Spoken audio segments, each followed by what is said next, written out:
hoje, 19 de abril do ano 2022, às 8h06, declaro aberta a sessão da Câmara Criminal deste Egrégio Tribunal de Justiça do Estado do Rio Grande do Norte. E, por favor, Ana, espelha aí a ata da sessão anterior para que possamos deliberar a respeito da sua aprovação. A 13ª ata da sessão realizada no dia 12 de abril. De minha parte, aprovada.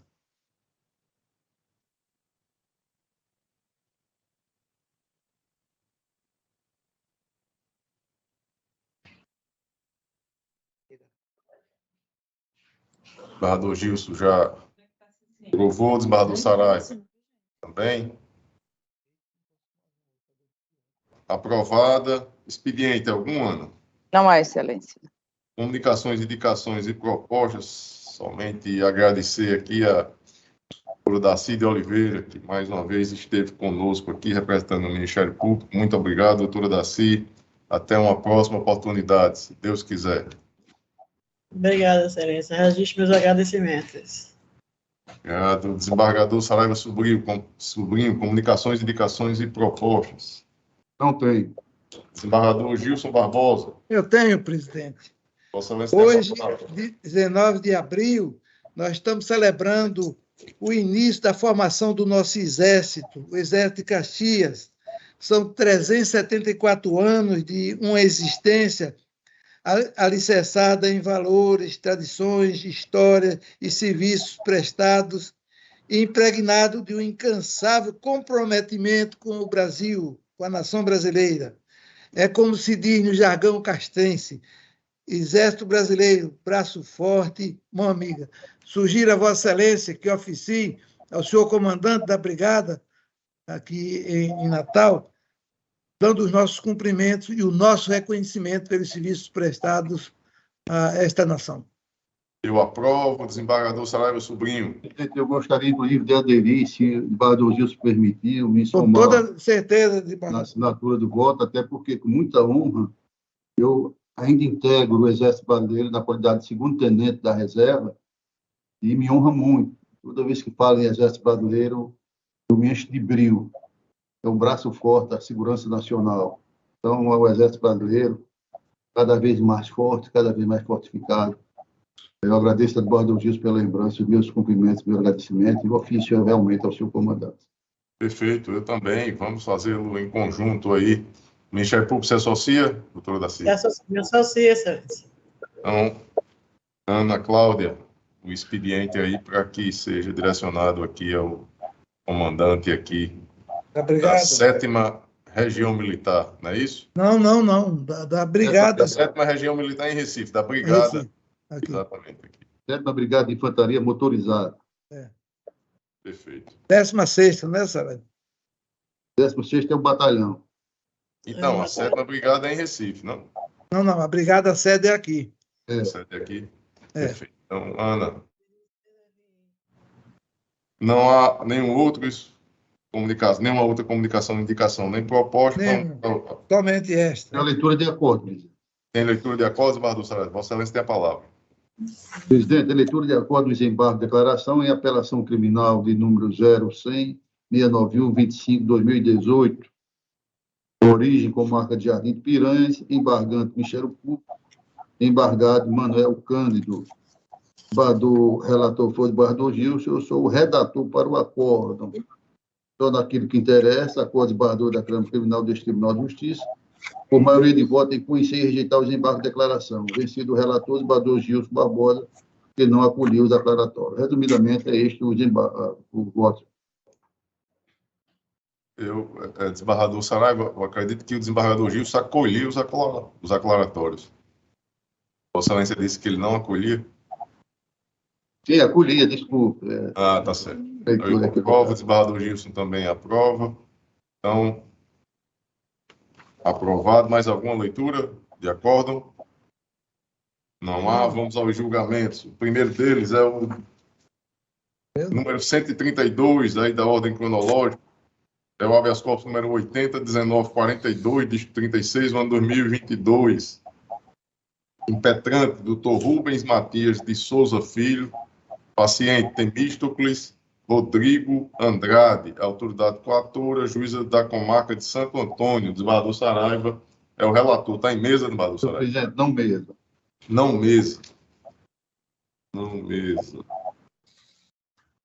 132, não mesa. 135. Habeas corpus número 80-21-85, de 77, ano 2022. Impetrante, Dr. Rodrigo Cavalcante. Paciente, Francisco Carneiro da Silva. Autoridade coatora, juiz de direito do plantão diurno, civil e criminal. 6ª Região, Rio Grande do Norte. Relator é o desembargador Gilson Barbosa. Está em mesa, desembargador Gilson? Em mesa. Doutor Rodrigo Cavalcante, Vossa Excelência tem até 10 minutos para a sua defesa oral.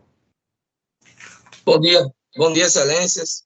Excelentíssimo doutor desembargador, presidente dessa Câmara Criminal, doutor Glauber Nunes, excelentíssimo doutor Gilson Barbosa, relator desse HC, doutor Saraiva Sobrinho, a ilustre procuradora de Justiça.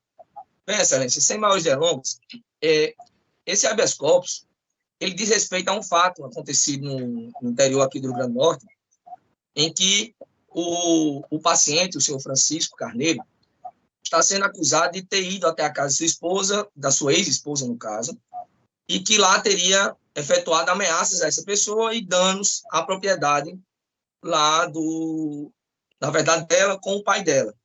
E que ele foi imediatamente, preso em flagrante, levado à delegacia. Lá na delegacia foi lavrado o auto de prisão em flagrante, no qual, Vossa Excelência, a partir de então, já iniciou essa breve disputa com a decisão judicial que decretou a prisão preventiva, no qual o próprio delegado, no momento do calor das emoções, ele próprio verificou a não ocorrência de tal gravidade a ponto de ensejar a necessidade da manutenção da custódia do impetrante, do paciente. Tanto que arbitrou, naquele mesmo momento, fiança para a saída imediata do paciente no valor de R$500, que só não foi pago por 2 motivos. Um, porque o paciente ele é acometido de alcoolismo e na hora lá estava com problemas, e outro que ele não tinha o contato da família dele, não conseguiu entrar em contato. O auto de flagrante dele demonstra isso, ele não teve acompanhamento de advogado, não teve acompanhamento de ninguém da sua família, tendo ficado preso. No dia do flagrante, na oitiva da sua ex-esposa, a senhora Ivoneide, ela afirmou que teria medidas protetivas contra o senhor Francisco Carneiro, o qual o delegado foi bastante diligente, entrou em contato, tentou verificar e certificou nos autos, Excelência, que não encontrou sequer essas medidas cautelares, medidas protetivas da Maria da Penha, na comarca de Tangará. Está nos autos a certidão, tem o ID com a certidão dizendo que não foram encontradas as medidas cautelares. Mas, independentemente da existência das mesmas, Excelência, o que nós temos que verificar eles foram casados, em união estável, durante 6 anos. Nesses 6 anos, não existe outra notícia de histórico de violência doméstica, a não ser essa informação da senhora Ivoneide de uma medida protetiva que datava do ano de 2021, ou seja, mais de um ano atrás, e que ambos não teriam tido mais nenhum problema até então. E o que acontece, Excelência, que isso vai ficar nos autos durante a gestão processual, é que eles voltaram a se relacionar. Passaram um bom tempo se encontrando, inclusive era de conhecimento da comunidade local, dos vizinhos, da mãe, do paciente, que eles voltaram a se encontrar. E nesse dia fatídico, em que ambos estavam bebendo, cada um na sua residência, a senhora Ivoneide convidou o senhor Francisco Carneiro aí na sua casa. E ele foi até lá à noite. Quando chegou lá, o pai da senhora Ivoneide saiu porque não queria autorizar que ela saísse com ele. E aí o senhor, acho que Jair, o nome dele, saiu e discutiu com o paciente.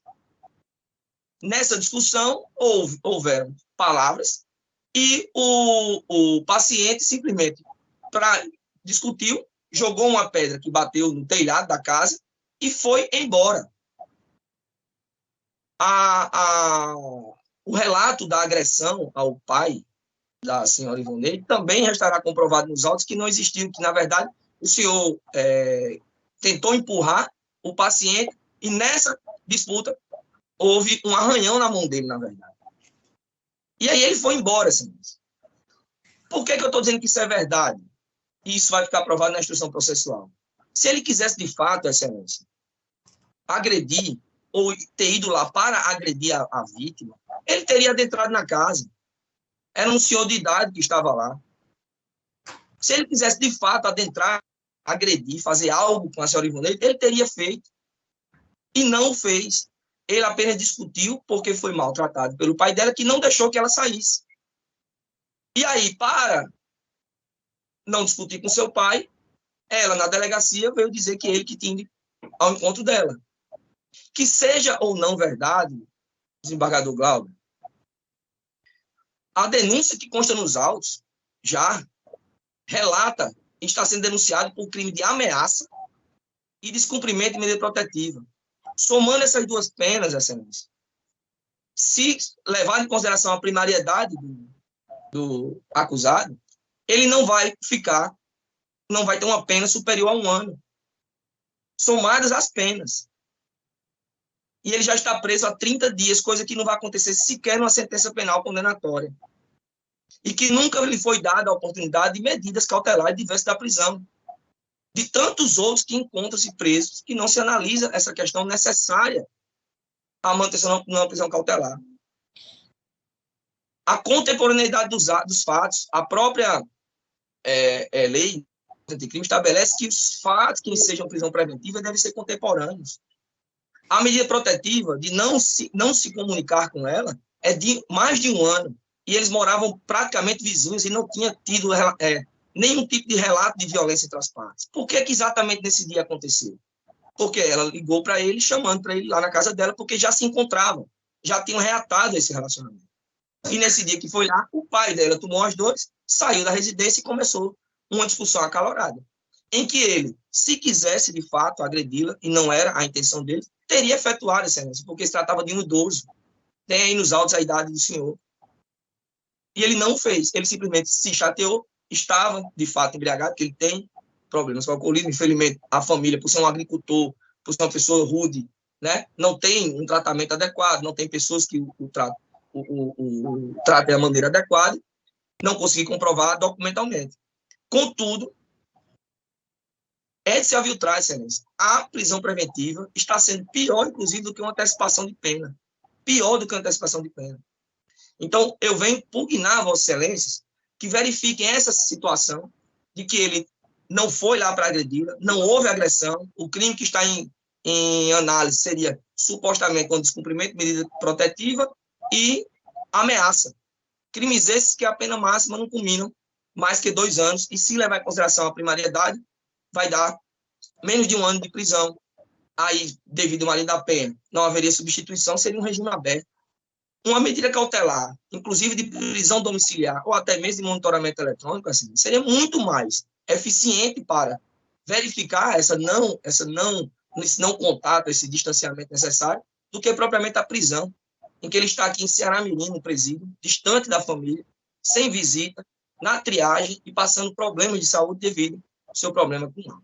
Então, para não tomar mais tempo de Vossa Excelência, acredito eu que está verificado que não existe a questão da garantia da ordem pública, não existe comprovado nos autos nem sequer a medida protetiva que ele teria descumprido.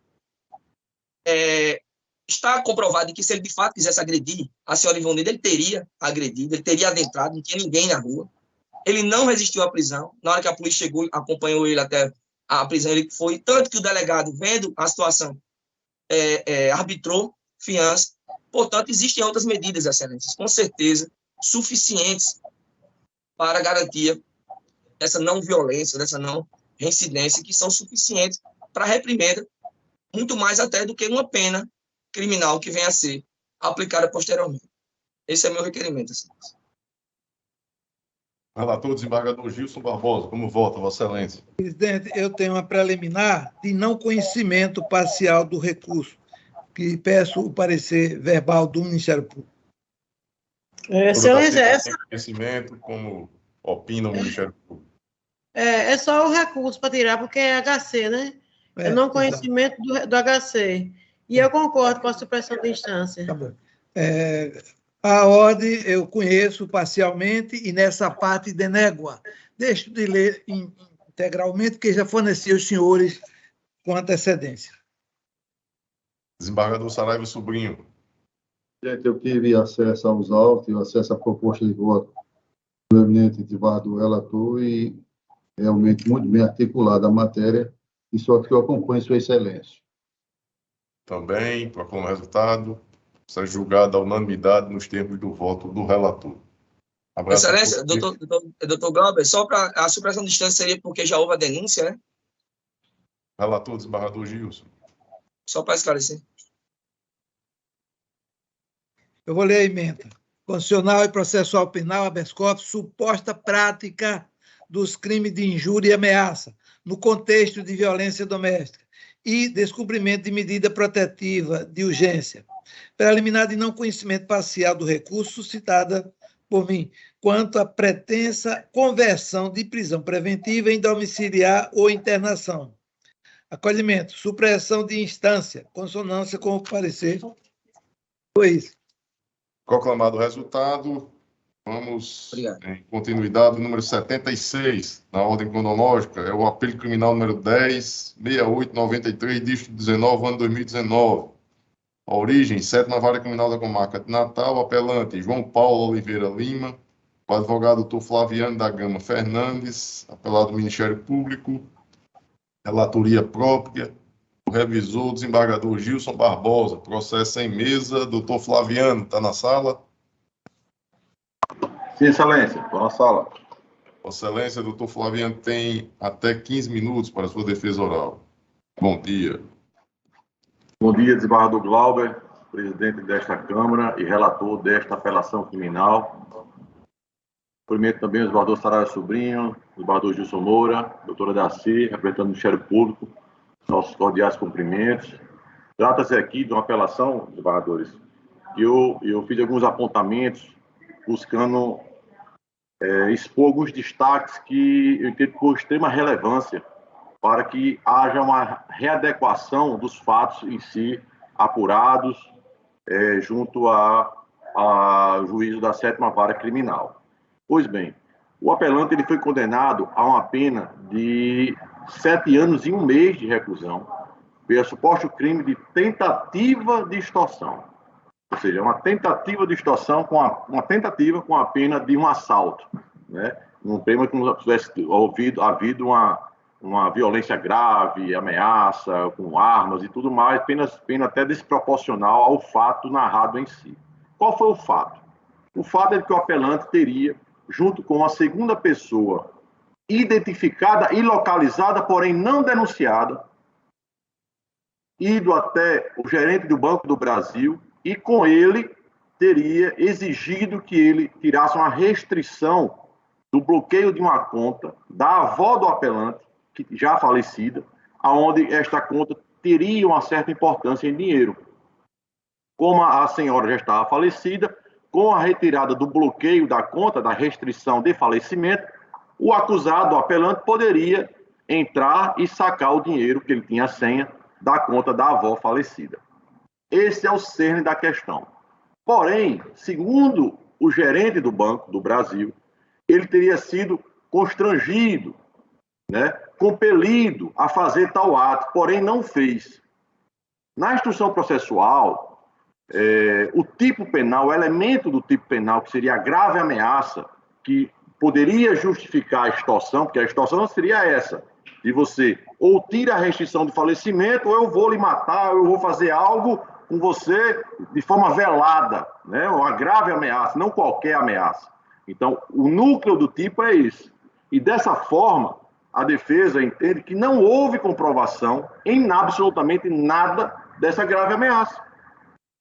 Na hora de ser questionado a vítima sobre como seria se dada a grave ameaça, ele simplesmente limitou-se a dizer que sabia que o acusado tinha ciência do seu telefone, tinha ciência do seu endereço, que o acusado tinha uma cara de quem usava drogas, Ou seja, a vítima criou um cenário de que o acusado seria uma pessoa de má índole, mas não narrou a grave ameaça.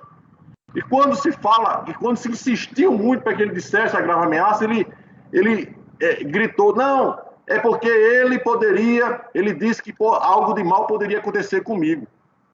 O que de mal poderia ter acontecido com você se não fizesse o desbloqueio? Aí a vítima diz que se mudou de endereço, porém não há comprovação nos autos que a vítima se mudou de endereço.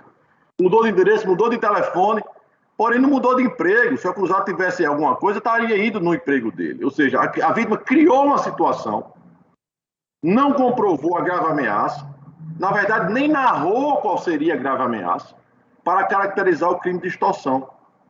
Então a defesa entende que, por falta do elemento do tipo grave ameaça, que não é qualquer ameaça, não está comprovado e a vítima não narrou isso na instrução processual, qual grave ameaça seria essa, nós entendemos que não está caracterizado o crime de extorsão. Pelo contrário, tirando essa questão da grave ameaça, a conduta delitiva cairia, em tese, para a modalidade da tentativa de estelionato. Por que tentativa de estelionato? Qual seria a fraude, desembargadores, que estaria tecida aqui nos autos? Qual seria a fraude? A fraude teria sido exatamente na hora que o acusado teria pedido para que o gerente, em consórcio com ele, fraudasse o sistema para retirar a restrição de falecimento da sua avó. Ou seja, ele iria fraudar o sistema retirando essa restrição, caracterizando assim a obtenção da vantagem ilícita, que seria o dinheiro que estava nessa conta. E seria da modalidade tentada porque o fato não se consumou, o gerente não topou fazer tal ato. Avançando ainda, caso essa corte não compreenda essas circunstâncias aqui narradas, tem a questão também do redimensionamento da pena. A autoridade coatora entendeu por lançar, jogar, exasperar a pena da dosimetria em si, considerando duas circunstâncias negativas, desfavoráveis. Quais seriam elas? Seria a personalidade do agente, que para ter sido considerado desfavorável, a autoridade coatora, a juíza sentenciante de primeiro grau, entendeu que somente pelo fato do acusado responder um inquérito policial, ou seja, nem conclusão do inquérito se tem, e ter respondido um processo em 2007, ou seja, mais de 15 anos atrás, ele estaria com a personalidade vulnerada e seria desfavorável. Então, assim, não há proporcionalidade nessa avaliação, os próprios tribunais já indicam que esse tipo de avaliação ela não é legítima, ela não é legal para que se considere uma circunstância de forma desfavorável. A outra circunstância desfavorável seria a questão das circunstâncias do delito, onde a juíza sentenciante coloca as circunstâncias do crime podem referir-se à duração do delito, ao local do crime, à atitude do agente. E, no caso, verifique que o acusado perpetrou a conduta delituosa constatada, visando a oferir vantagem indevida, proveniente dos resquícios da conta bancária de titularidade de sua avó. Isso é o núcleo do tipo, a busca da vantagem indevida. É o núcleo penal, ou seja, foi dada uma valoração negativa de forma usando argumentos inerentes da própria conduta delituosa, o que também os nossos tribunais e essa corte, de maneira muito reiterativa, combate e reforma. E, por último, é a questão aí, olha só a peculiaridade desse caso. É a questão da aplicabilidade da causa de aumento do concurso de pessoas. A denúncia, ela narra um crime que teria sido cometido por duas pessoas, o apelante e o senhor Lenilson Avelino da Silva, pessoa identificada e localizada. A denúncia não, apesar de narrado a conduta delituosa do senhor Lenilson, não denunciou.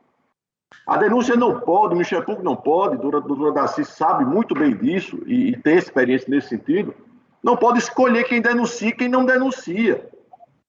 O Ministério Público ele é obrigado, se ele narra um fato delituoso, onde determinadas pessoas cometem, estão envolvidas na prática daquele crime, concorrem para aquele crime, o Ministério Público é obrigado a denunciar. O Ministério Público não pode selecionar, privar determinadas pessoas de não, eu gosto de você, eu não vou denunciar você, eu não vou denunciar só fulaninho, por mais que você tenha cometido o crime, eu não vou denunciar você.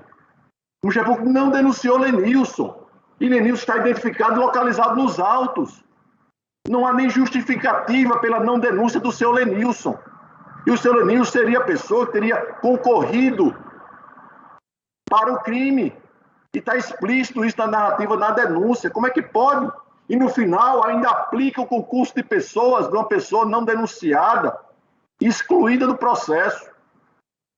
Então, assim, a defesa entende que de ser absolutamente incompatível esse aumento de pena, essas circunstâncias de aumento de pena, essa causa de aumento de pena do concurso de pessoas, quando a denúncia não denuncia essa pessoa. Há uma falha, um erro processual causado pela própria Ministério Público de origem, que não pode redundar em prejuízo para o apelante.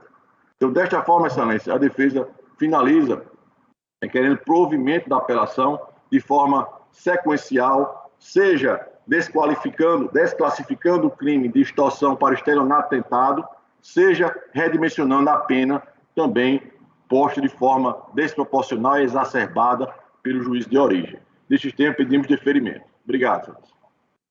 Obrigado, doutor Flaviano. Eu vou tentar resumir o meu voto. Com relação à autoria e materialidade, eu não vejo razões para provimento do recurso e me permito aqui uma leitura de um trecho da sentença, nem ler, mas a vítima, havia uma quantia significativa, aproximadamente R$300 mil, na conta da avó do acusado, que havia falecido, e, sabedor disso, ele buscou, com promessa de dar uma parte ao agente bancário lá, para que pudesse retirar o dinheiro. Não alcançando esse êxito, ele fez uso de ameaças na companhia de um outro, de um terceiro, e por conta disso, o cidadão ele teve que mudar de agência e passou, isso aqui está dito na sentença, passou mais de um ano fora da cidade do Natal. Então, a autoria e materialidade eu não vejo razões para modificar. Com relação à dosimetria, aí sim eu entendo que merece provimento nesta parte. As duas circunstâncias valorizadas negativamente, já ditas aí na fala do doutor Flaviano, tanto a personalidade como as circunstâncias do crime. A personalidade fez uso de fundamentação inidônea e as circunstâncias próprias do delito também inidônea. Então, eu afasto as duas e, com isso, a pena base ela restou em 4 anos e... Deixe-me ver aqui. Em 4 anos de reclusão e ao pagamento de 10 dias multa.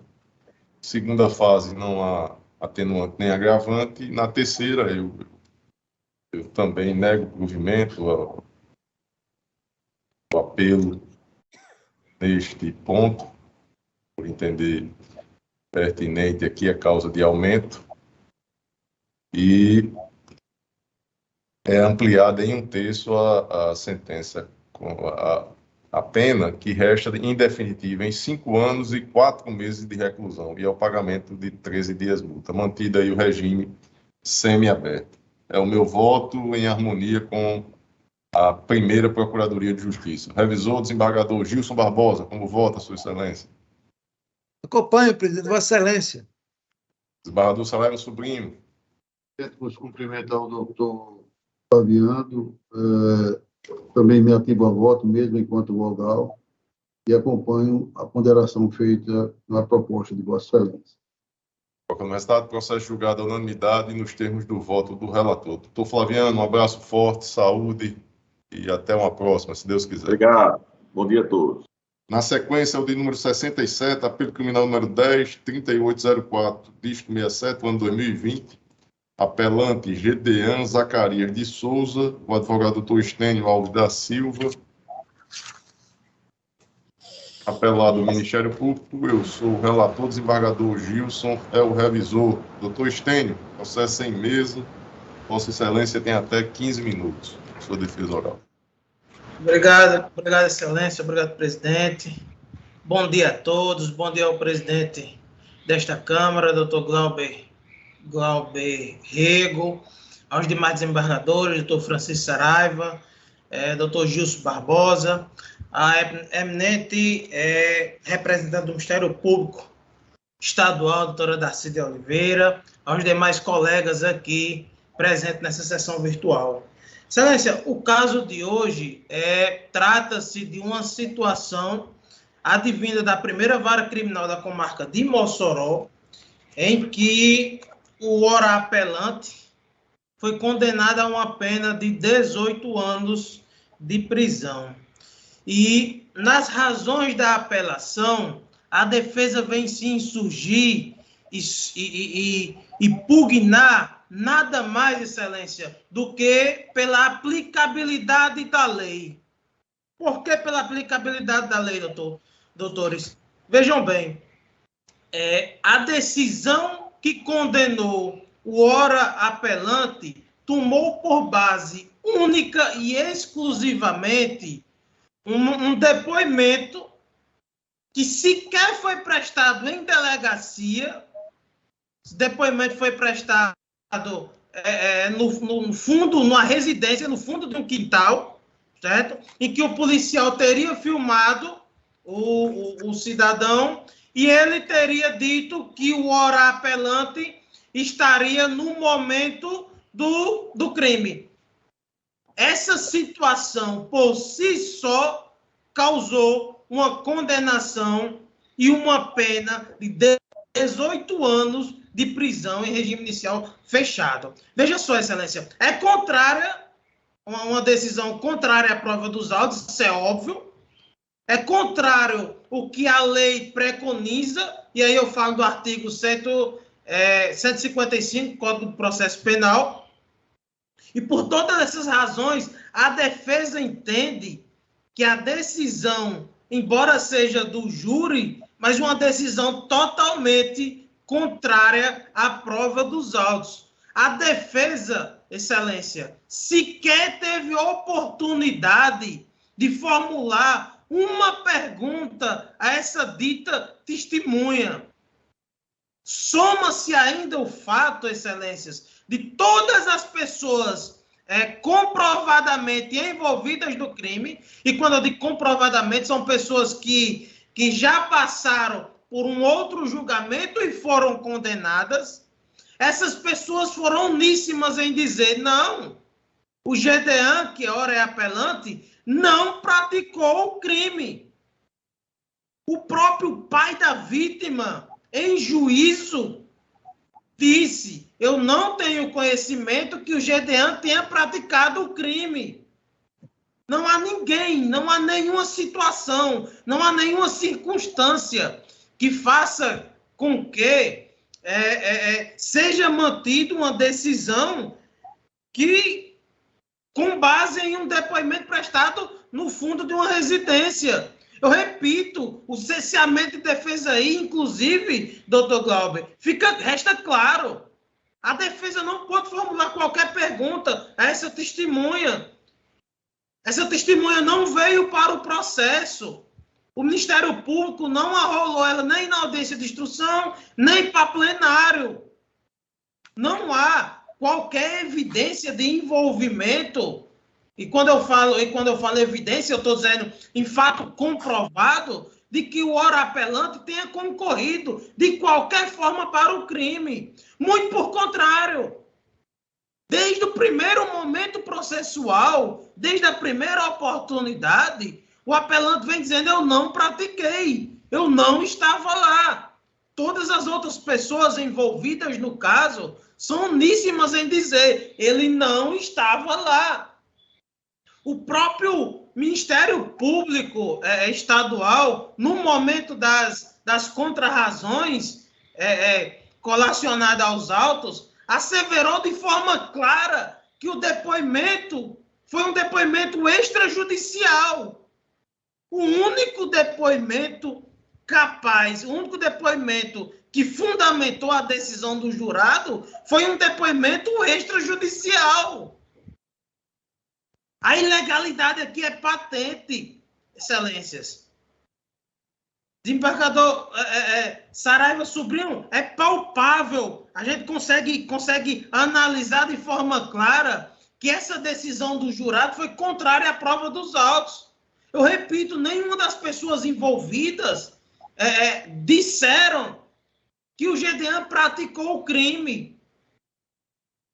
O pai da vítima é aquele que tem todas as informações, que estava ali presente no contexto fático. Ele afirma que não tem conhecimento que o Gedeon, ora apelante, praticou, concorreu de qualquer forma para o crime.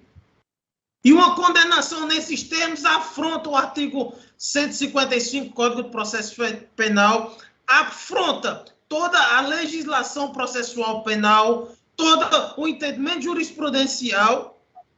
Não é possível e é respeitável esta Câmara Criminal, mas não é possível a manutenção de uma decisão nestes moldos. Soma-se ainda o fato que eu já falei, sequer a defesa ter tido a oportunidade de formular uma pergunta sequer a essa testemunha. Adiantando aí, além de uma condenação injusta, a defesa ainda entende que teve uma dosimetria injusta, quando, na culpabilidade, lá na dosimetria, o juiz de base, o juiz de primeiro grau, ele narra fatos que a denúncia não narra. Ele julga desfavoravelmente a culpabilidade, usando por base fatos que a própria denúncia não narra. E aí eu digo, na culpabilidade, ele informa que a vítima foi raptada de dentro de sua residência por Gedeon. Ora, a própria denúncia não narra essa situação fática. Como valorar de forma desfavorável a culpabilidade de situação que não está narrada na denúncia? E adianto ainda as circunstâncias do crime. Nas circunstâncias do crime também foi valorado de forma desfavorável. Tendo em vista que a sentença narra que a vítima foi amordaçada. Eu repito, a denúncia sequer menciona que o Gedeon tenha amordaçado a vítima. A denúncia não menciona que o Gedeon tenha raptado a vítima. E mais, sequer essa testemunha, esse relato, na fase extrajudicial, relata essa situação. Sequer essa testemunha, sequer esse relato. Esse relato foi limitado em a pessoa dizer, não, foi mostrado pelo vídeo lá, o policial mostra uma foto e essa pessoa diz, não, eu vi esse rapaz no fundo do quintal. Pronto. Essa situação foi suficiente para uma condenação de 18 anos. Esse rapaz estava no fundo do quintal. Foi o que essa dita testemunha mencionou. Dita testemunha que sequer veio ao processo. Dita testemunha que sequer participou da instrução e julgamento em plenário ou em audiência. essa ilegalidade chega a ser palpável, excelências. Por todas essas razões, a defesa pugna pelo novo julgamento por entender que a decisão do júri foi manifestamente contrária à prova dos autos. É como se manifesta, excelência. Opinião do doutor Estênio, concluiu? Concluí, excelência. Como se manifesta. Em razão aí da defesa oral feita por doutor Estênio, eu vou retirar o processo de mesa. Eu confesso, eu sou inclinado a seguir um preceito, um princípio constitucional da soberania dos vereditos do júri popular. E tenho sempre focado nesse sentido. No entanto, essa fala do doutor Estênio, em especial de que a prova ela se resume à fase extrajudicial, vou retirar o processo de mesa, vou reanalisar e me comprometo de trazê-lo na sessão seguinte. Então, proclamo o resultado parcial, Ana Cláudia. Após a defesa oral, formulada por doutor Estênio Alves, o relator, desembargador Glauber Rego, retirou o processo de mesa para reanálise, comprometendo-se de trazê-lo na sessão seguinte. Um abraço, doutor Estênio, parabéns pela defesa oral. Abraço, muito obrigado. Na sequência, o número 22 da ordem cronológica, o apelo criminal número 10.0179, dígito 16, do ano 2020. A origem é a comarca de Santo Antônio, apelante Aleph Barbosa Queiroz, advogado doutor André Dantas de Araújo, apelante Temístocles Rodrigo Andrade Medeiros, o advogado doutor Rubens Matias de Souza Filho, apelado ao Ministério Público, desembargador Saraiva é o relator e eu sou o revisor. Está em mesa, desembargador Saraiva? Presidente, tem mesa, só corrigindo a autuação, é Aldenberg Gleidson Tomás Lopes. Corrigindo o quê? A autuação, o apelante é Aldenberg Gleidson Tomás Lopes. Então, Aleph e Temístocles não são os apelantes? Não, só tem um. Aleph Barbosa Queiroz. Então, a publicação, Ana Cláudia, foi nesses termos aqui do... Temístocles Rodrigo. Desembargador, eu pego do PJE, o que o PJE nos coloca. Os demais estiverem envolvidos no processo, mas a apelação é só desse Aldenberg. Não está nem relacionado aqui na... Tem Temístocles. Aleph e Temístocles. Exatamente. Deixa eu ver aqui, desembargador Saraiva, só um minutinho. É o 21, presidente, é o 21. Na pauta que foi passada, está dois... Tá de forma... Mas é 21, na verdade. Está equivocado aqui, o 21. Então, deixa eu fazer aqui o pregão novamente, desembargador Saraiva. 21. 22 aqui é o 21.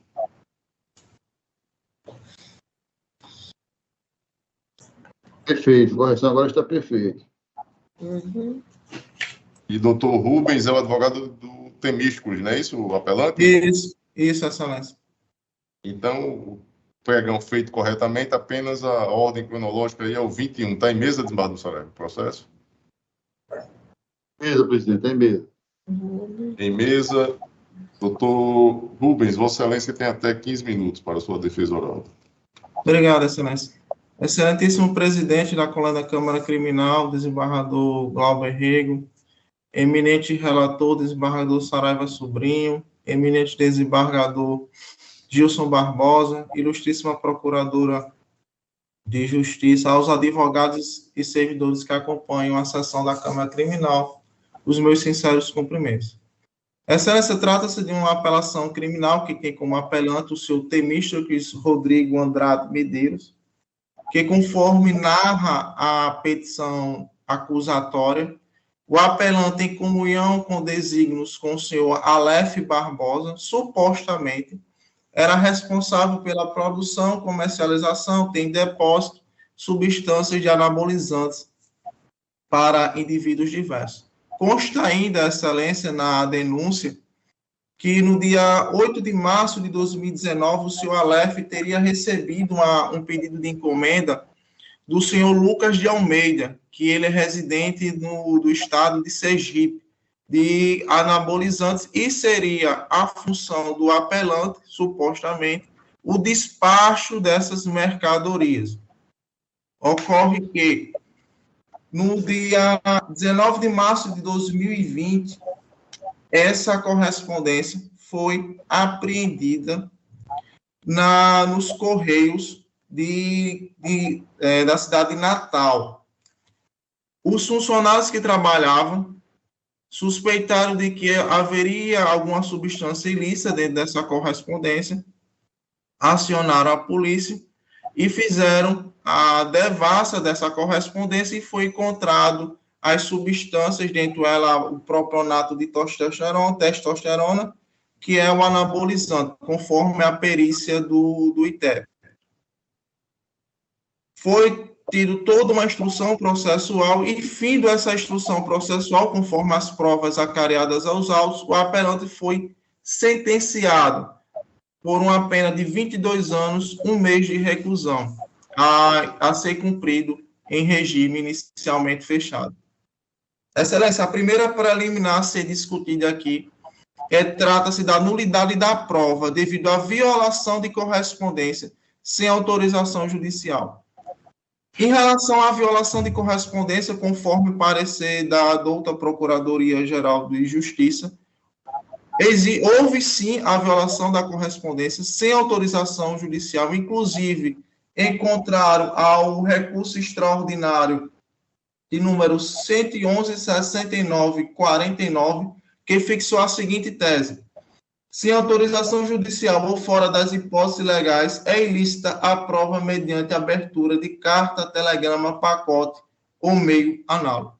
Conforme o parecer, ficou patente, sim, essa violação. O que se discute aqui, quero pontuar aqui, o que se discute é saber se tratam de fontes independentes ou se trata de provas derivadas de provas ilícitas. Excelência, conforme percebe-se nos autos dos elementos probatórios, todos os elementos que compõem o caderno processual iniciaram-se numa apreensão do mesmo modus operandi de um pacote enviado nos Correios no dia 13 de janeiro de 2019, na agência de Correios de Lagoa Nova. Mesmo modo operandi, devação de correspondência sem autorização judicial. Por meio destas provas, iniciou-se uma investigação, iniciou-se uma busca e apreensão na residência do apelante, iniciou-se a prisão, ensejou-se a prisão preventiva do apelante. Então, toda a cadeia processual iniciou nessa busca e apreensão em relação à agência de Correios de Lagoa Nova, referente ao processo 0.100.521/59 de 2019. Então, Excelência, a narrativa de que trata-se de fontes independentes é frágil, tendo em vista que essas provas de extração de dados de busca e apreensão foram ensejadas principalmente da primeira ilegalidade que iniciou-se na agência de Correios de Lagoa Nova no dia 19 de janeiro de 2019. Excelência, e considerando que a Constituição é bem clara, que as provas ilícitas elas devem ser desentranhadas dos autos, esta defesa pede o reconhecimento das provas horas acareadas nos autos. E tem também, Excelência, a preliminar da violação da cadeia de custódia, tendo em vista que o armazenamento dos vestígios, a identificação dos vestígios, toda a cadeia de custódia, que foi o levantamento de provas, ela não respeitou o que é estipulado no Código de Processo Penal. Seja a identificação, o nome, a assinatura do agente que fez a extração, não houve essa identificação, contrariando, inclusive, os precedentes do Superior Tribunal de Justiça. E também a Excelência tem a nulidade do processo devido ao cesseamento, que seria a extração de dados, a supressão de dados em que não foi disponibilizado todas as conversas que ensejaram a perícia das conversas de WhatsApp do celular do senhor Aleph Queiroz. Por fim, esta defesa pede, na questão de mérito, que seja reconhecida a absolvição do ora apelante devido à ausência de substrato probatório devido às nulidades que encarceraram aqui o processo, e também, Excelência, em relação ao artigo 273, em que o apelante foi condenado, tendo em vista que existe precedentes do Supremo Tribunal Federal da inconstitucionalidade do preceito secundário deste artigo, em que a juíza sentenciante não considerou a inconstitucionalidade desse preceito secundário, tendo em vista que o preceito secundário, ora aplicado, deve ser de 1 a 3 anos. Em relação, Excelência, à lavagem de dinheiro, esta defesa entende que não ficou demonstrado que houve um oferimento ilícito por parte do apelante, ou seja, não houve a parte do oferimento e da lavagem de dinheiro, tendo em vista que os bens ora adquiridos por parte do apelante eram de renda da sua mãe e parte de renda dele, tendo em vista que ele é beneficiário do INSS. E, por fim, em relação à dosimetria da pena, esta defesa pede, Excelência, que seja afastado as circunstâncias do crime, tendo em vista que a interestadualidade ela faz parte de todo o cortejo probatório da remessa de anabolizantes para os outros estados. Seria um verdadeiro nebis idem o que está sendo acolhido aqui. Dessa forma, Excelência, eu encerro a sustentação oral e agradeço a atenção de todos. Relator, desembargador Saraiva Sobrinho, como vota, Vossa Excelência? A proposta de voto foi liberada bem antes do julgamento de hoje. É um voto longo, bem explicativo. Eu gostaria tão somente de ler a emenda, porque todos os pontos questionados no recurso e também no memorial do eminente advogado, a quem eu cumprimento, foram esclarecidos. Então, resumidamente, eu digo: penal e processual penal, APCRIMS, tráfico de drogas, associação para o tráfico, falsificação de medicamentos e lavagem de dinheiro. Aí, quarta parte dispositiva. Análise assentada única ante a convergência dos argumentos. Nulidade de prova por violação de correspondência. Encomenda interceptada nos Correios e aberta na DENARC sem prévia autorização judicial. Transgressão à inviolabilidade assentada no artigo 5º, 12 da Constituição Federal e RE 111.6949, Paraná.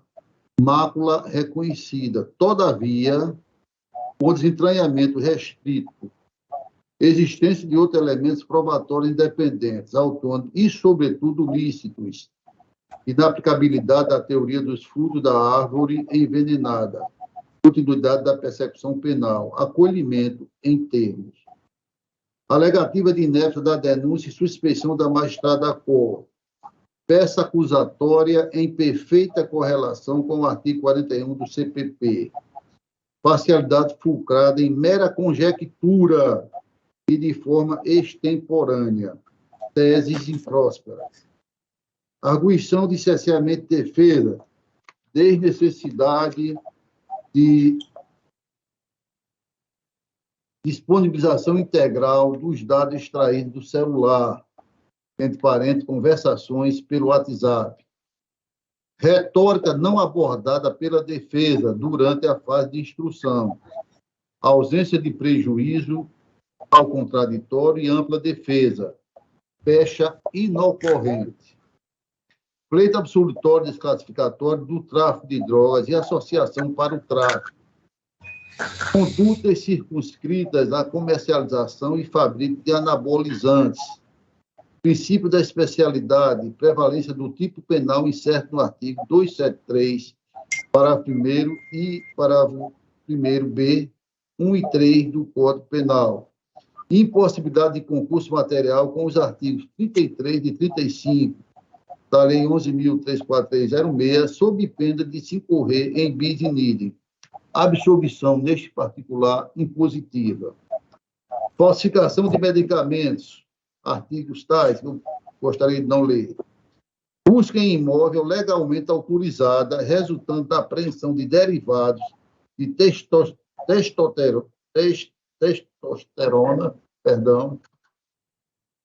relatório de dados dos aparelhos telefônicos desvendando laboratório clandestino com intensa comercialização de substâncias andrógenas, a ser instrutório bastante a embasar o édito condenatório.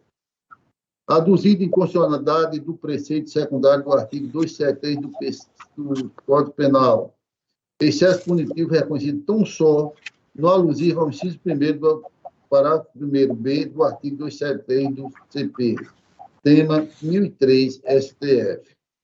Subsistência do apenamento relacionado ao inciso 3 na norma. Negativa de autoria da lavagem de capitais, compra de inúmeros veículos com dinheiro de origem ilícita, ausência de lastro financeiro, movimentação atípica, improcedência. Intento de redução da pena base, prejudicialidade decorrente dos apenamentos remanescentes fixados no mínimo legal. Proposta minorante do privilégio, contumácia criminosa extraída das circunstâncias concretas, impossibilidade da benesse. Fogo da redutora da participação de menor importância, com relação a Temístocles. Apenado agiu ativamente para o êxito dos crimes, improcedência. Reprimenda final incompatível com o abrandamento do regime e substituição por PRD. Deciso reformado em parte, conhecimento e provimento. Então, presidente, só resumindo, parcial, desculpa. Foram imputados a ambos 23 anos, 3 meses e 15 dias, e na análise que eu fiz e tentei resumir na ementa, eu estou, em resumo, anulando a prova decorrente da abertura de encomendas nos Correios com respectivo desentranhamento. 2. Absolvendo a Aleph Barbosa e Temístocles Rodrigues das imputações dos artigos 33 e 35 da Lei de Drogas. E, por fim, eu estou fazendo valer a pena comum, concreto definida de 13 anos de reclusão e 100 dias multas. Resumidamente, o voto, senhor presidente. Estou em consonância com a terceira PJ. Eu sou o revisor, acompanho o relator, desembargador Gilson Barbosa. Também, presidente. Processo julgado à unanimidade nos termos do voto do relator. Doutor Rubens permanece conosco. É o processo número 110, da ordem cronológica 116, o apelo criminal número 10.3262, dígito 33, do ano 2020.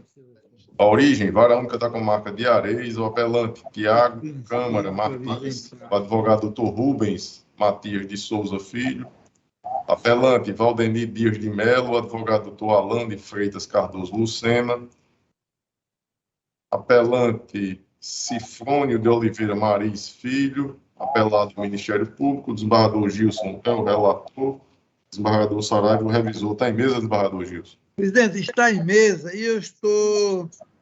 tem sustentação oral, mas adianto, independentemente de qualquer outra coisa, que estou concedendo parcialmente.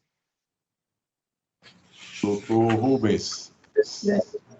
Excelência, eu vou só trazer aqui só preliminar de reconhecimento fotográfico, só por questão de dissolução. Vossa Excelência tem a palavra, por até 15 minutos. Excelência, trata-se de apelação criminal, que tem como apelante o senhor Tiago Câmara Martins, e a discussão aqui seria preliminar do reconhecimento fotográfico pela sua nulidade. Excelência, como é discutido aqui, é patente e manifesta a ilegalidade do reconhecimento fotográfico por fotografia, tendo em vista que foi apresentado apenas 2 fotografias do apelante, sendo que ele estava custodiado pelo Estado, o Estado teve a oportunidade de fazer um confronto pessoal para o reconhecimento, mas não o fizeram tão somente devido a apresentação de uma fotografia, inclusive ele já preso, como foi acostado na inicial. Então, é importante rememorar que a Constituição Federal ela traz o direito à prova, que é uma garantia da extensão do devido processo legal, uma garantia da ampla defesa e do contraditório. É ela que vai fazer a reconstituição da verdade, é ela que vai dar o subsídio para as circunstâncias objetivas e subjetivas do crime. É ela que vai formar a convicção do julgador na hora do seu edito condenatório ou absolvitório. Então, desta forma, por isso que a Constituição Federal, no seu artigo 5º, inciso 56, deixou bem claro que as provas ilícitas, elas devem ser desentranhadas dos autos, devido a esse patamar de direito à prova como algo constitucionalmente garantido, como desdobramento dos princípios da ampla defesa, do contraditório e do devido processo legal. Então, diante desse novo Estado constitucional de direito, a prova ilícita ela deve ser desentranhada dos autos. Então, Excelência, conforme bem destacado nas razões recursais, houve apresentação de termos de reconhecimento apenas por fotografias do senhor Tiago Câmara já preso. Inclusive, o corréu, nem um só momento em seu interrogatório, disse que o senhor Tiago Câmara participou dos ilícitos. Então, o único meio de prova aqui a ser discutido é esse reconhecimento fotográfico. E, repito, não existe prova independente aqui. A prova ora independente que desencadeou as demais provas do processo iniciou-se nesse reconhecimento fotográfico. Inclusive, ficou bem claro que o carro, que era um Renault Fluence, estava no estacionamento, num estacionamento em Macaíba. Foi apresentado a foto do senhor Tiago Câmara a esse proprietário desse estacionamento. Ele o reconheceu como a pessoa que teria deixado o automóvel. E, a partir disso aí, iniciou-se as investigações, iniciou-se as extrações de dados, iniciou-se as inquirições de testemunhas. Então, foi por meio deste reconhecimento fotográfico e legal que desencadeou-se toda a instrução processual. A juíza sentenciante disse que não é a única prova utilizada na sentença. Pode não ser, mas foi ela que desencadeou as demais provas. E ela, por ser ilícita, deve ser desentranhada e as que derivam dela, juntamente com ela, serem desentranhadas dos autos. Em relação à continuidade deletiva, Excelência, a juíza sentenciante disse que existe uma habitualidade deletiva por parte do senhor Tiago Câmara Martins, mas em nenhum momento ficou comprovado essa habitualidade deletiva. A habitualidade deletiva é quando a pessoa utiliza o crime como um meio de vida, de forma reiterada, o que não ficou comprovado. Pelo contrário, os crimes aconteceram em dias próximos. Aconteceram no dia 16, 24 e 26 de outubro de 2021. Mesmo modo operandi, mesmo local, datas próximas. Então, é pertinente, sim, o reconhecimento da continuidade deletiva. Inclusive, foi afastado o artigo 288, tendo em vista que não ficou comprovado essa dedicação criminosa, não ficou comprovada essa reiteração para o cometimento do crime. E, em relação à dosimetria da pena, esta defesa pede que seja afastada a culpabilidade, tendo em vista que utilizou-se de um processo na Paraíba, que nem sequer foi julgado, certo? A questão das consequências do crime, os valores ora subtraídos não são de forma que extrapole a normalidade e que seja reconhecido a aplicação de 1/6 da agravante da reincidência, conforme precedentes desta Corte e do STJ. Desta forma, Excelência encerra a sustentação oral e agradeço a atenção de todos. Obrigado, doutor Rubens. Relator desembargador Gilson, como vota, Vossa Excelência? Presidente, eu já distribuí com os senhores o meu voto, que é muito longo, mas eu digo, a certa altura da emenda, pretensa nulidade do reconhecimento fotográfico, alegada ausência da formalidade, inviabilidade, reconhecimento corroborado por outras provas, jurisprudência farta do Superior Tribunal de Justiça. E, no final, eu digo que voto pelo conhecimento dos apelos e provimento parcial do recurso de Tiago Câmara Martins e Vildenir Dias de Melo, para alterar para 1/6 a fração relativa à reincidência, excluir a agravante da calamidade pública e aplicar a continuidade delitiva, substituindo o concurso material e reduzindo a pena aplicada ao primeiro para 5 anos, 11 meses e 28 dias de reclusão e 48 dias multa, tornando-a concreta e definitiva. E o segundo para 7 anos de reclusão, 47 dias multa, tornando-a concreta e definitiva, mantendo o regime inicial fechado para ambos, e negar provimento ao recurso de Michael Kelton Santos Silva, mantendo os demais termos da sentença e recorrer. Revisor, desembargador Saraiva Sobrinho, como vota? Voto acompanhando o relator, voto bem circunstancial longo, mas muito bem objetivo. Acompanho sua excelência. Eu também ratifico meu voto já registrado no sistema, proclamo o resultado, processo julgado à unanimidade nos termos do voto do relator. Abraço, doutor Rubens, até a próxima oportunidade, se Deus quiser. Muito obrigado, excelência. Até mais. Já temos aqui a presença do desembargador Ibanez Monteiro. Está conosco, desapareceu. Bom dia, presidente. Estou presente e à disposição. Bom dia aos colegas. Bom dia, seja bem-vindo, amigo. Saúde. Já faço aqui o pregão da pauta anterior, é o número 128 da ordem cronológica, é o apelo criminal número 8620, dígito 39, o ano 2010. Apelante Juliana Medeiros Ferreira, advogado Dr. Gabriel Cortez Fernandes Dantas e outros, apelante Cleanto dos Santos Freitas, advogado Dr. Guilherme Medeiros Hamet Mi, apelado do Ministério Público, eu sou o relator, desembargador Gilson, o revisor, suspeição do desembargador Saraiva Sobrinho, desembargador Ibanez, convocado e aqui conosco para o fórum. Desembargador Ibanez, nós estamos ainda aprendendo com vocês lá das câmaras cíveis. Aqui não temos sustentação oral nesse processo, então é um julgamento virtual e que ainda fazemos meio que presencial para uma proclamação de resultado. Então, os votos foram disponibilizados com antecedência dos moldes do julgamento virtual e aberto aqui para o debate. Está aí já o meu voto lançado. Vou tentar resolver isso aqui. Estou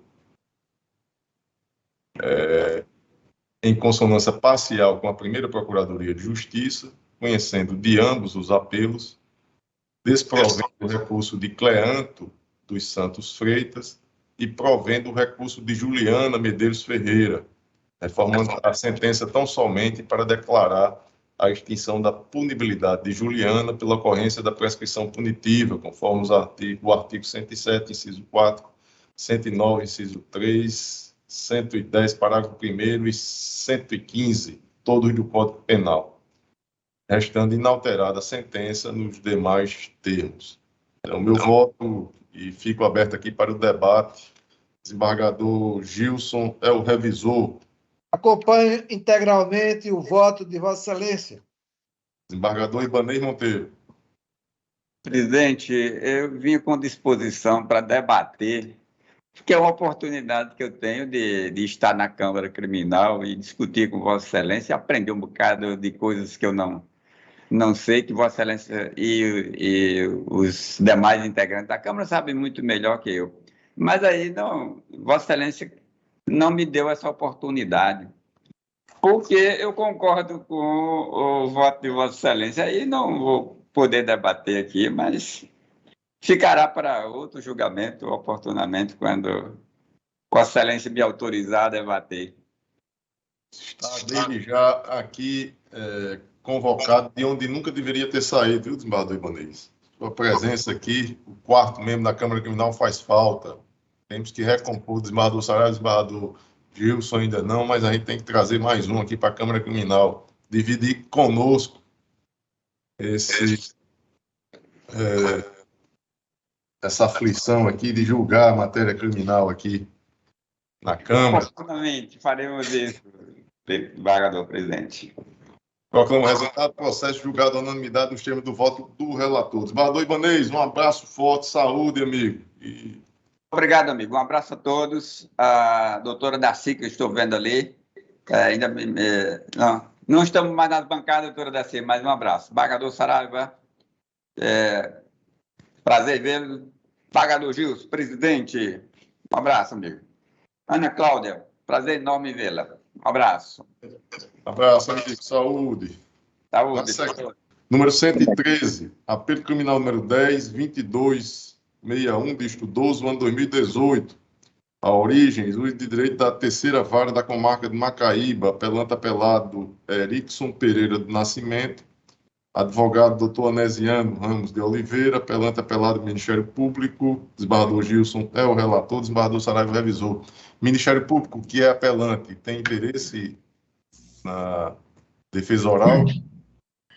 Não, eu nunca faço sustentação oral, até que a gente tem que pedir com antecedência. Então, doutor Anesiano, presidente, eu estou conhecendo, acho que talvez a defesa não tenha interesse em fazer, que estou atendendo. Recurso da defesa. O apelo ministerial está sendo, deixa eu ver aqui, desembargador. Apelante Erickson. Negando provimento ao recurso do Ministério Público, não é isso? Exatamente. E com relação a... Mas está negando o da defesa também, desembargador. Também, tem isso. Então, doutor Anesiano, Vossa Excelência tem até 15 minutos. Bom dia, desembargador presidente, doutor Glauber Rego. Extensivo nossos cumprimentos diários aos desembargadores Gilson Barbosa, doutor Saraiva Sobrinho, doutora Darcy, aos colegas que nos ouvem nesse instante. Hoje, que é dia do Exército Brasileiro, mas nós estamos a 2 dias do dia de Tiradentes, um feriado, em que se proclama, acima de tudo, uma inconfidência que se buscava e se lutava até com a vida pela liberdade. Estamos a 3 dias do dia do descobrimento do Brasil, esse país que é a nossa pátria. E aqui estamos a lutar por justiça. Justiça que é prima e irmã da liberdade, para que seja viva em sua plenitude. Eu agradeço a atenção de todos, os desembargadores que sempre estão atentos às nossas colocações, e o processo que Vossas Excelências têm para julgar, há de um lado o Ministério Público, do outro a defesa, e ambos buscam a nulidade do julgamento, da sessão de julgamento, por razões distintas. A acusação que paira sobre o nosso constituinte é de um homicídio e uma tentativa de homicídio. Por razões que nós vamos elencar logo em seguida, nós acreditamos e sustentamos que foi nula a sessão de julgamento, pelo cerceamento de defesa, pela quebra da paridade de armas, que deve imperar numa sessão de julgamento, sobretudo no tribunal do júri, e o Ministério Público também quer que a sessão seja anulada, mas apenas com relação a um dos julgamentos, a tentativa de homicídio. Pois vamos lá. Nós fomos contactados para fazer a defesa nesse tribunal do júri, e ao chegarmos à sessão, ao Fórum de Macaíba, naquela manhã, nós nos deparamos com o que seria um carnaval na frente do fórum. Nas paredes do fórum, mais precisamente no portão de entrada, por onde todos entrávamos, por onde os jurados passaram, havia uma faixa pregada no portão estatal, no portão do palácio, onde seria julgado, uma faixa alusiva ao julgamento que os jurados haveriam de proferir horas depois. Com isso aí, já utilizando das próprias paredes do fórum para quebrar a paridade de armas. Havia carro de som fazendo alusão ao julgamento, isso na frente do fórum. E, para piorar, isso não ficou apenas na frente do fórum e no portão principal. Quando nós adentramos ao recinto, na sessão de julgamento, nós vimos aquilo que estava fora também adentrar a sessão que deve ser sagrada por sua imparcialidade, para manter a seriedade, para que o julgamento fosse justo. 2 pessoas a serem ouvidas entraram com camisetas e que foram ouvidas, uma testemunha, outra a mãe de uma das vítimas, com camisetas fazendo alusão ao fato, pedindo justiça, e uma delas com um cartaz. Tudo o que nós estamos elencando aqui, a faixa na parede do fórum, a camiseta no corpo de 2 pessoas ouvidas, vista pelos jurados quando elas entraram para falar, e que no momento em que a gente pediu que fosse tirado fotos para fazer o registro, e o cartaz no corpo. A nosso ver, a nós, que é dado o direito sagrado de, no plenário do Tribunal do Júri, termos a defesa muito mais do que ampla, ela tem que ser plena.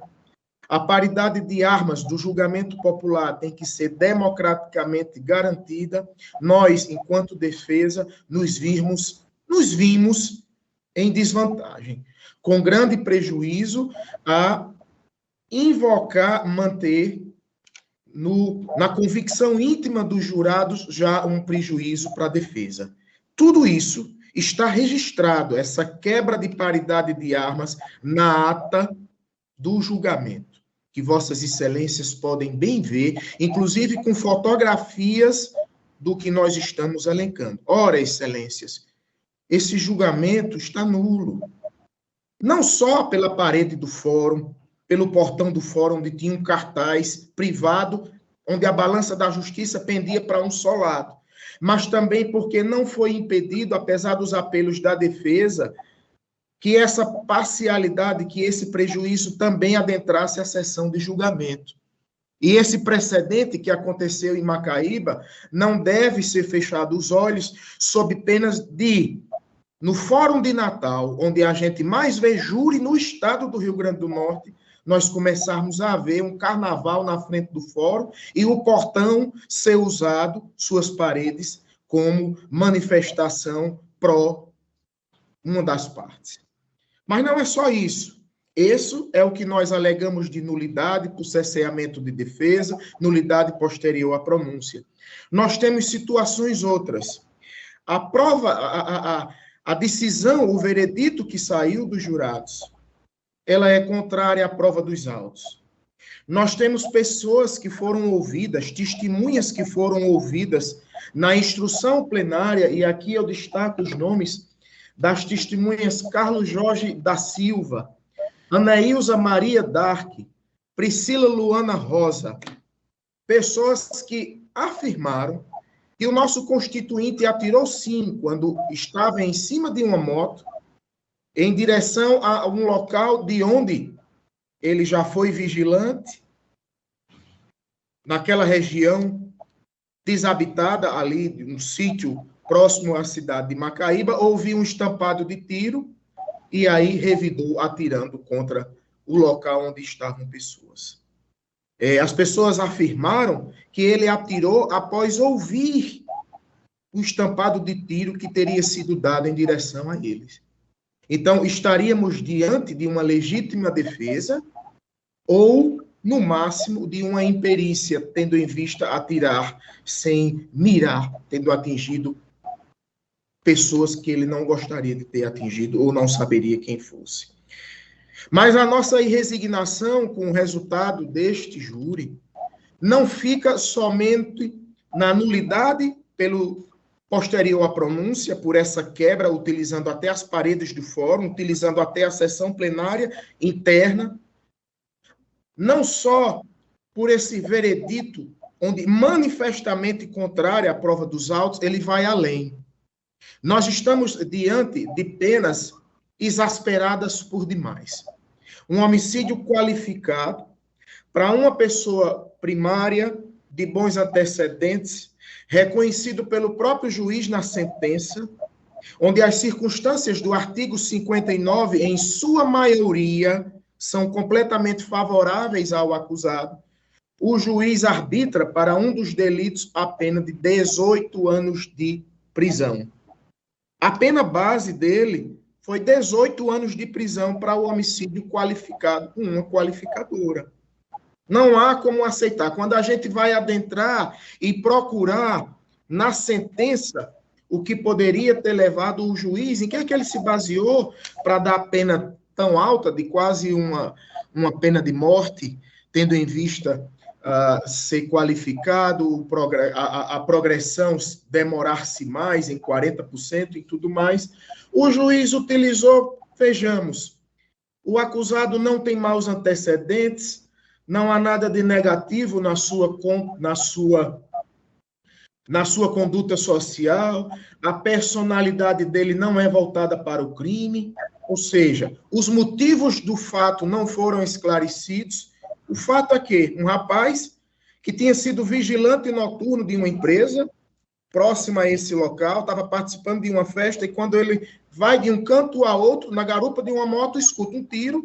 Ele, que é narrado nos autos, que seria um informante da polícia, um colaborador da segurança pública, era um informante da polícia do que via, do que as facções faziam na redondeza, escutou um estampido, um tiro em sua direção e atirou. Infelizmente, atingiu quem ele não queria.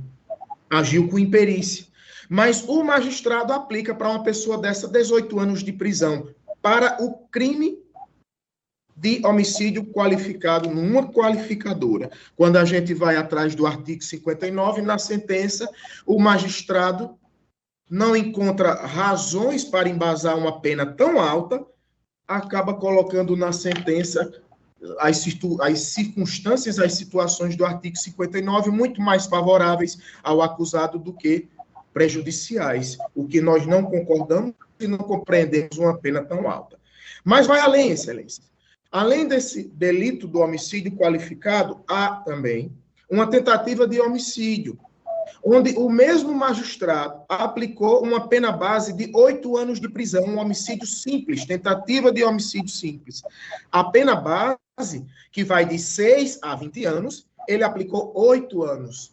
E quando ele teve de aplicar o artigo 14, inciso 2, que é a redução obrigatória para tentativas de homicídio, ele a reduziu em 1/3, ou seja, no mínimo legal.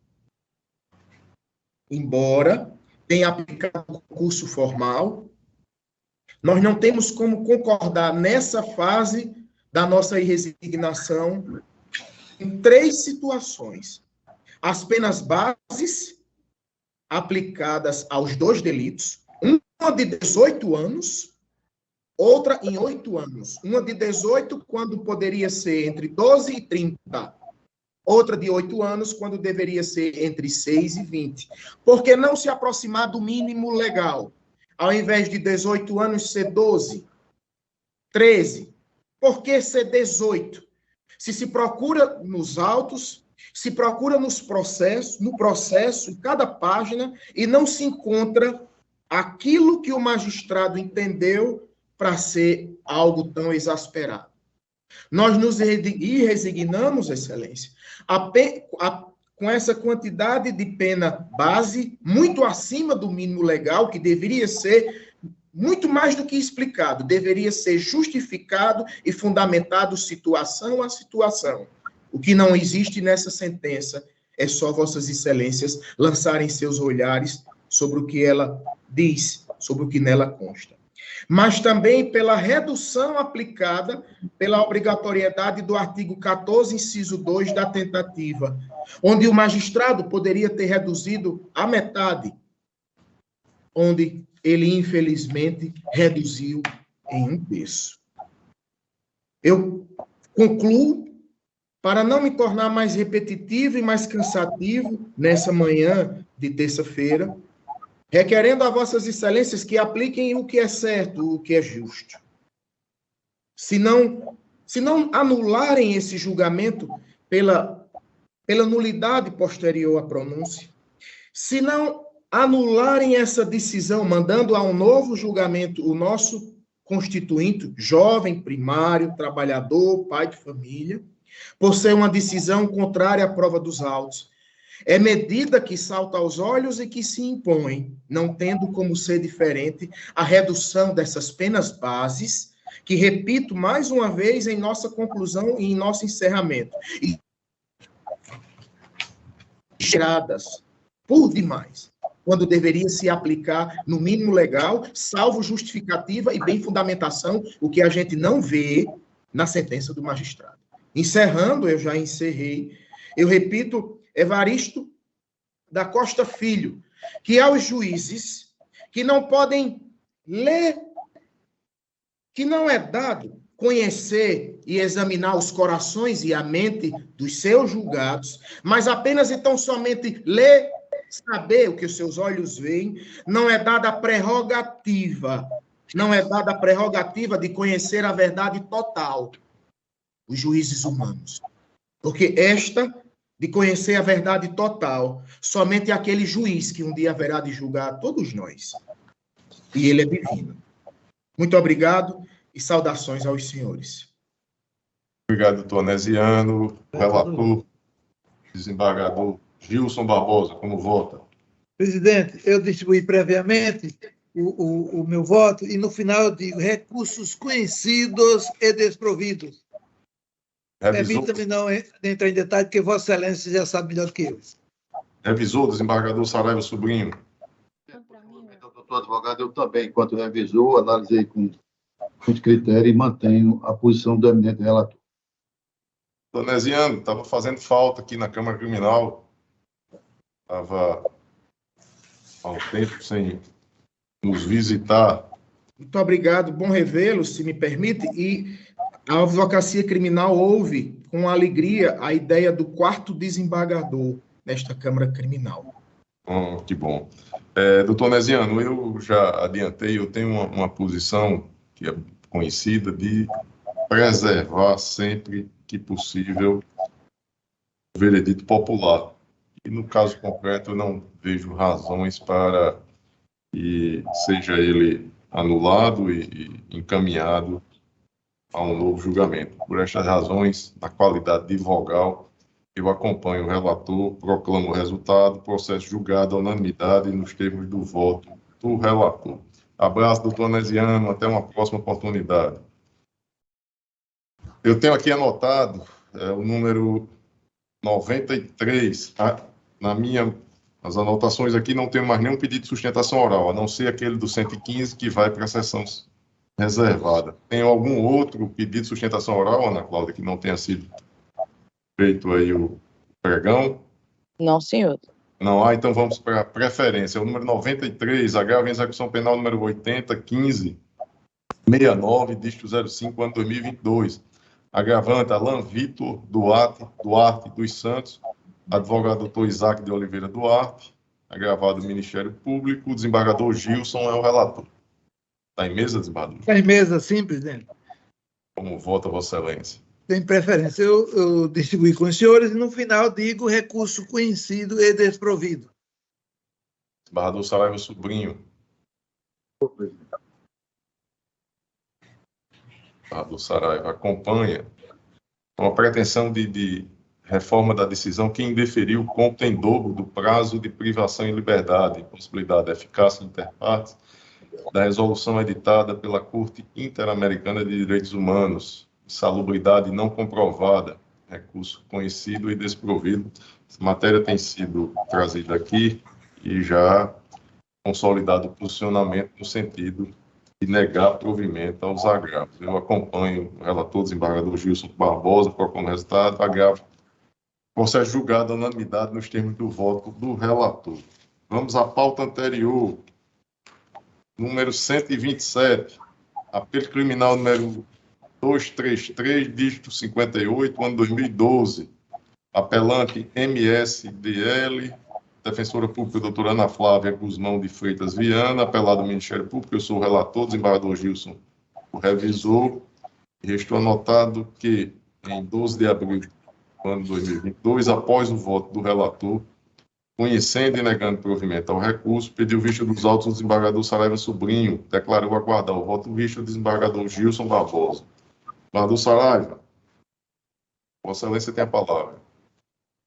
Eu tive a oportunidade de liberar as minhas razões da divergência e iniciei levantando uma questão de ordem. Eu digo, como você disse, o debate acerca da possibilidade ou não de desclassificar o crime de estupro de vulnerável, artigo 17A do CP, para o delito de importunação sexual, artigo 215A, estou afetado pelo STJ, o termo 1121, RES 1959, 697, Santa Catarina, e também em 1957, 637, Minas Gerais, e 1958, 862, Minas Gerais, e 1954, Santa Catarina. E, malgrado não se ignora a corrente doutrinária e jurisprudencial limitadora dos efeitos da, aspas, técnica de julgamento por afetação, fecho aspas, aos recursos extremos, este tribunal tem a miúdo ampliado seu alcance, abarcando as apelações criminais. Cuida-se a rigor, de simples observância ao disposto no artigo 335-A do CPC, aplicável ao processo penal por força do artigo 3º, mesmo CPP. Eu reproduzo aqui. Isto é, versando especificamente da situação posta na linha A, no inciso 5, a que se convencionou rotular de aspas, prejudicial externa, fecho aspas, enquanto não se tome por compulsório o sobrestamento do feito, razões de segurança, repito, podem recomendá-lo. Contudo, antes de perspassar os seus efeitos, até mesmo para uma melhor compreensão do seu alcance, é curioso esclarecer e definir as fronteiras do aludido incidente. Prejudicial exógena, conforme o entendimento uníssono da doutrina de jurisprudência, constitui uma mera causa subordinativa de mérito. Melhor dizendo, trata-se de uma questão discutida em outra demanda, cujo desfecho afetará todas as outras, assim, diretamente vinculadas. Diante dessas premissas, dois aspectos devem sempre ser sopesados. A relação de causalidade imediata com a causa petente e o pedido da querela central. E 2, a imperiosa conveniência da suspensão. Sendo este o cenário apresentado, e não obstante não haja determinação expressa do eminente ministro, suscita a presente objeção de sobrestamento do apelo para o julgamento do aludido tema. Então, presidente, a proposta inaugural é essa, e fica aguardando o pronunciamento de Vossa Excelência. Desembargador Saraiva, eu li o voto de Vossa Excelência disponibilizado, como dito, com antecedência, e, de fato, essa matéria ela está afetada no rito dos recursos repetitivos, como dito aí por Vossa Excelência. Com relação à suspensão da tramitação dos processos, também dito no voto, não há uma obrigatoriedade com relação à suspensão ou não da tramitação dos processos, devendo a afetação definir a respeito. E a única falha que eu percebo,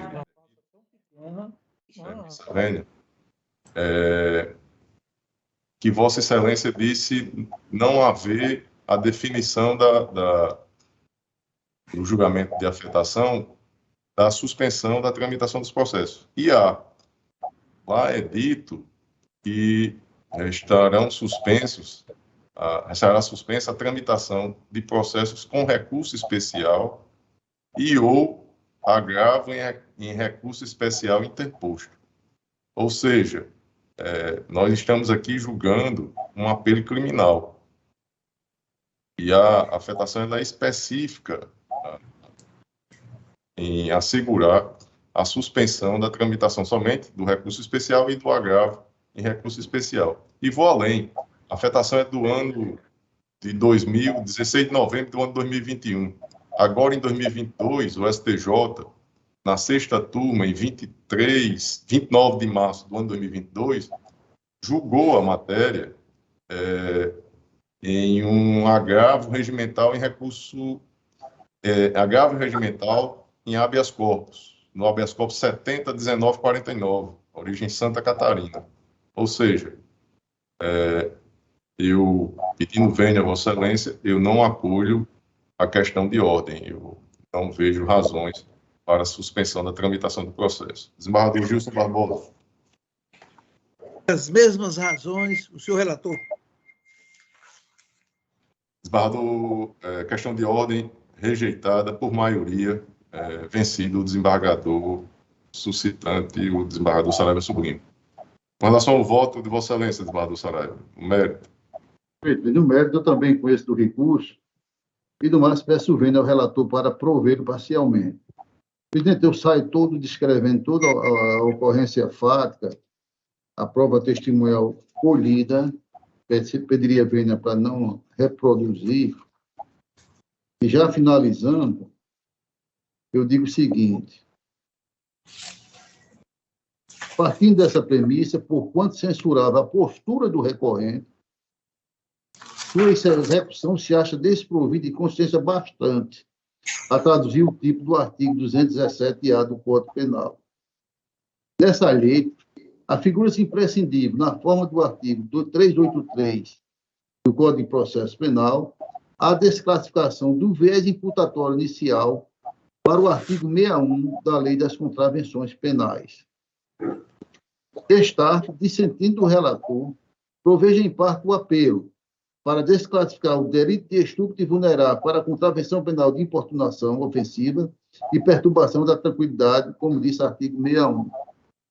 E considerando aí, presidente, na hora que ocorre essa desclassificação, naturalmente, se a Câmara compreendeu o nosso raciocínio, eu digo, e considerando o intervalo entre o recebimento da denúncia, 21 de nove de 2015, e a publicação do édito condenatório 21 de 12 de 2019, resta suplantado o prazo excepcional disposto no artigo 141 do CP.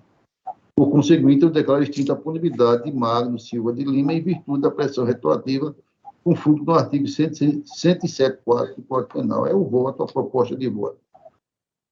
Eu mantenho o meu voto e faço de forma resumida, ratificando já o voto escrito disponibilizado, e trago aqui o mesmo julgamento, agora recente, 29 de março do ano 2022, agravo regimental no HC 70.1949, origem Santa Catarina, relator o ministro Olinto Menezes, desembargador convocado da TRF da primeira região. E na parte final do seu voto, diz Sua Excelência que não há que falar em importunação sexual quando o delito é perpetrado contra menor de 14 anos, diante de sua absoluta vulnerabilidade. Então, é uma questão objetiva, eu não vejo como acolher aí a sugestão trazida no voto divergente. Ratifico o meu voto, desembargador Gilson Barbosa. Presidente, eu mantenho o meu voto acompanhando o relator. Proclamo o resultado. A Câmara Criminal, por maioria, negou provimento ao apelo, vencido o desembargador Saraiva Sobrinho, que dava provimento ao recurso. Esgotada a pauta anterior, na pauta do dia, nós temos aqui aquela rotina, na pauta do dia, o 134, na relatura, o processo 134, deixa eu identificá-lo. Retirado de pauta. É a correção parcial 081-3245, dígito 81, ano 2021.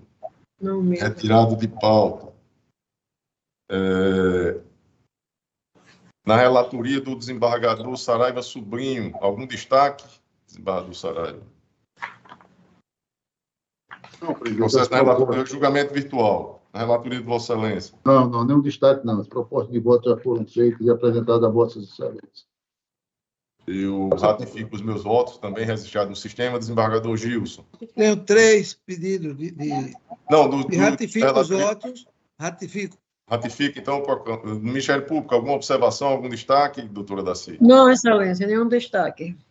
Então, todos julgados aí nos termos registrados no PJE, na relatoria do desembargador Saraiva Sobrinho. Desembargador Gilson. 3 destaques. O primeiro é o 109, que eu peço parecer oral, preliminar de não conhecimento do apelo quanto aos pedidos de concessão do benefício da assistência judiciária gratuita. Doutora Daci. Eu estou de acordo, excelência. Inclusive, eu poderia até adiantar. Isso. Eu li todos os acordos que tem parecer oral, pedido parecer oral, eu li todos e não tenho nada a discordar. Estou concordando com todos os pareceres preliminares, aliás. Além desse, do desembargador Gilson, tem o 61, todos, 77. Mais 3, o 123, 124 e 136, presidente. A opinião do Ministério Público, desembargador Gilson, é concordando com todas as... Pronto, então proclamo. O primeiro, 109, conheço parcialmente e pelo desprovimento. O segundo é o 123, eu estou... extinção da punibilidade. O próximo, o 124, extinção da punibilidade também. E o último é um habeas corpus 136. Um momentinho. O constrangimento ilegal evidenciado, ordem parcialmente conhecida e nessa parte denegada. Pronto, são os 3. Perfeito. Desembargador Saraiva Sobrinho, é o revisor com relação aos processos do desembargador Gilson. Algum destaque, alguma observação? Eu tenho. Só com relação ao 121, já fiz isso antecipadamente, juntando um voto divergente de Sua Excelência. Eu poderia melhor argumentar, presidente. Eu faço um resumo de que também com esse recurso, peço vênia para desacolher a suscitada prejudicial. Com efeito do interior do depoimento das vítimas, emerge absoluta harmonia nas versões apresentadas, seja no inquérito ou posteriormente em juízo, quanto Zé Reinaldo e de Paiva admitiram a abordagem por 3 elementos, os quais, após anunciar o assalto, determinaram que ambos levantassem a camisa. Eu discuto a questão fato, presidente, e no final eu digo, destaque e abro divergência para registrar a prejudicial citada pela terceira PJ e acolhida pelo relator.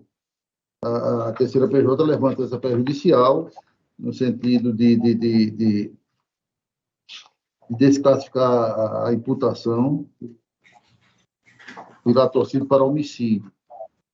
Então, eu divijo e rejeito essa prejudicial. Concluiu? Não, estou registrando a prejudicial. Acho que a Câmara vai se pronunciar. Se confunde com o mérito, não, do voto do desembargador Gilson, que o voto de Sua Excelência pela desclassificação. É isso? É isso. Então, se confunde com o mérito. Então, o voto de Vossa Excelência é no sentido de negar provimento ao recurso. Perfeito. Desembargador Saraiva, eu li o voto de Vossa Excelência e também o do desembargador Gilson. Peço venha a Vossa Excelência para acompanhar o relator. De fato, aqui, muito bem tratado no voto de Sua Excelência, o desembargador Gilson Barbosa, a conduta não foi voltada contra o patrimônio, e sim contra a vida daquele que foi vítima dos disparos. Então, eu acompanho integralmente o voto do desembargador Gilson Barbosa. Proclamo o resultado. Senhor presidente, só tem um detalhe, é que não parecer de mérito pela eminente procuradoria. Né? Ela suscitou a prejudicialidade e não se pronunciou no mérito. E meu voto é exatamente para que os autos retornem à PJ para parecer de mérito, para nós podermos enfrentá-lo. O relator, eu não vejo Adianto, já que não vejo necessidade. O relator tem a palavra aí. Desembargador Gilson. Eu vou ler a emenda que certamente esclarece. Penal e processual penal, latrocínio na modalidade tentada. Sentença condenatória pelo defensivo, prejudicial de mérito suscitada pela terceira procuradoria. Desclassificação para homicídio tentado. Possibilidade. Elementos que indicam a intenção do agente de atentar contra a vida das vítimas e não contra os seus patrimônios. Animus furandi. Não comprovado. Crime doloso contra a vida, cuja competência é do tribunal do júri. Remessa do processo ao primeiro grau. Recurso prejudicado, em consonância com o parecer ministerial. Eis o meu voto. Eu acompanho, ratifico o meu voto, acompanhando o relator, proclamo o resultado. Recurso provido nos termos do voto do relator, vencido o desembargador Saraiva Sobrinho, que lhe dava provimento. Vamos na sequência. Sim. Agora os votos... Sim, tem o número, desembargador Gilson, 87, que eu tenho anotado a minha divergência, e aí eu proclamo já o resultado. É um recurso em sentido estrito, em que eu nego provimento, mantendo a sentença de origem desclassificatória. O desembargador Saraiva já tem o voto registrado, eu proclamo o resultado. Só identificá-lo aqui, número 87. 87. Recurso sentido escrito número 81, 3254, diz 43, ano 2021. Por maioria, a Câmara Criminal deu provimento ao recurso, vencido o desembargador Glauber Rego, que negava provimento ao recurso em sentido estrito. Eu acredito que agora resta o 115, que é da relatoria do desembargador Gilson Barbosa, que vai ser julgado em sessão reservada. Com isso, os demais, todos julgados à unanimidade nos termos do voto do relator. Na minha relatoria, a doutora Daci já adiantou o parecer oral de todos, do 664 e 77. Eu indago dos pares se tem alguma observação a ser feita, desembargador Saraiva, desembargador Gilson, que é o revisor. Tem uma observação, só este para ser julgado. Esta apelação, a número 115 da pauta. Certo. Não, na minha relatoria, desembargador Gilson, alguma observação? Nenhuma observação. Desembargador Saraiva. Presidente, acompanho os demais, sendo que o 71 estou pedindo vista dos autos. 71, então vamos aí identificá-lo. 71 é o apelo criminal número 80.0273, dígito 73, o ano 2021. Deixa eu identificar aqui.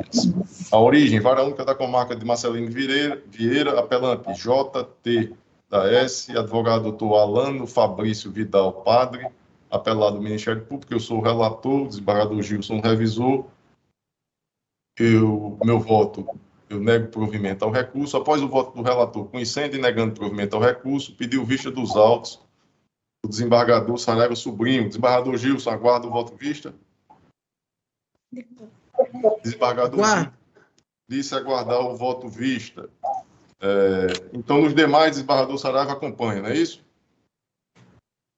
Posso proclamar os demais julgados à unanimidade nos termos do voto do relator. Certo, Ana Cláudia? Algum processo que não tenha sido feito aí o pregão? Não há.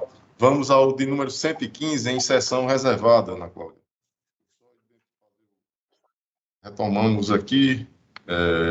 Eu indago se há algum processo em mesa que independa de pauta, extra-pauta, que não tenha sido feito o pregão. Não há? Eu não tenho. Obrigado, desembargador Gilson. Então, nossa próxima sessão, Ana Cláudia, dia... 28. Na quinta-feira. Próxima quinta-feira. Então, às 10 horas e 29 minutos, eu declaro encerrada a presente sessão. Saúde. Um abraço em todos. Até a próxima.